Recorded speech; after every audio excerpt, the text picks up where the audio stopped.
Nanaga na silang tanan.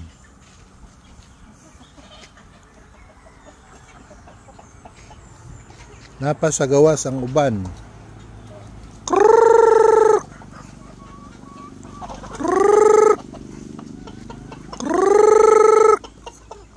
Pasok, pasok. Bukas ang pinto, pasok. Pasok, pasok. Dito na, pasok. Bisan nyo. Pag sinarado yung pinto, wala kayong makakain sa labas. Puro damo lang. Teka, dito na. Oh, dito na. Oh, yan na. Pasok, pasok. Pasok, pasok.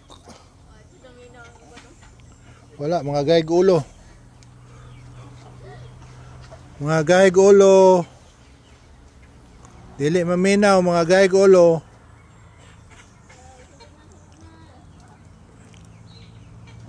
Oh, pasok, pasok. Sige lang kaglakaw-lakaw. Sige na. Pag humagkaon, ngitlog dayon na. Mangitlog dayon, tagtagor ha para paspas. Asa baka ta kitag manok nga mangitlog tagtagor no?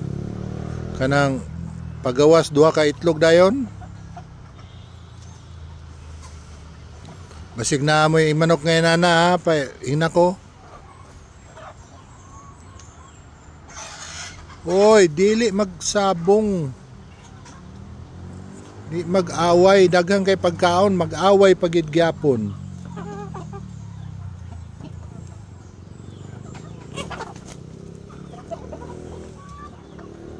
O yung mga nag-hoard ng mga bahog ng manok dyan, mga pollard at iba pa, kasi papataas nyo price. Baka naman kawawa naman kaming maliliit na poultry raisers na hindi makabili ng pagkain ng manok kasi ni-hoard ng iba. Hindi kami nakabili. Buong araw kami kahapon naghanap, wala kaming mabili. Abay, yung mga manok, mag-aklas kayo ha. Huwag na kayong kumain ng ng mga bahog ng commercial feeds. Oy.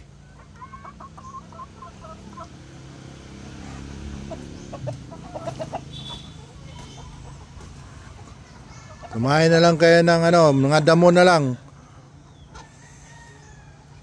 Wala nang commercial feeds ha. Kasi ang hirap eh. Tinatago tapos papataas sa price. Ano ba yan? Okay. Babu.